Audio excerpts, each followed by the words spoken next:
Yun po, no? So, since mababa naman po yung blood sugar ko at this time, gamitin ko na rin po itong oras to test another milk. So, meron po tayong cow head dito. Pure milk po ito. Same quantity po yung iinumin ko. And we'll see how will this compare with the almond milk.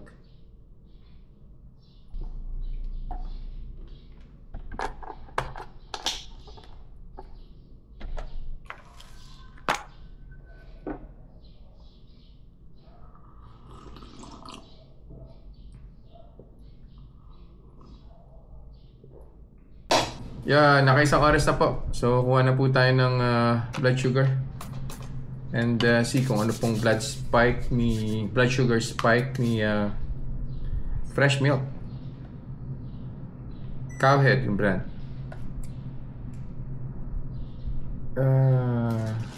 Dito.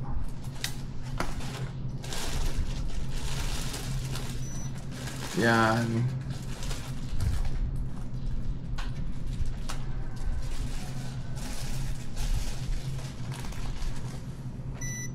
Yun. Oh. Not bad. 117. Baka delayed lang yung spike. We'll see. Second hour na po. So, final blood sugar reading na po tayo. Fingers crossed.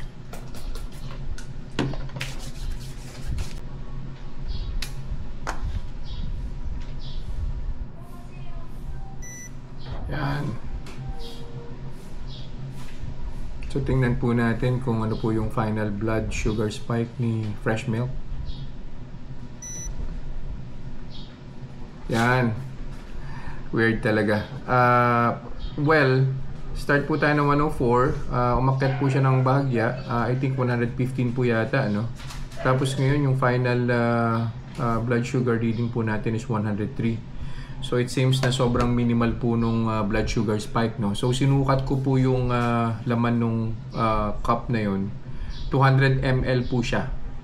So yung almond milk 200 ml din po, yung fresh milk 200 ml din po. So yun po, magta-try pa po tayo ng isa pa, powdered milk, and we'll see kung ano po yung magiging blood sugar spike po niya. See you guys in the next vlog. Bye-bye.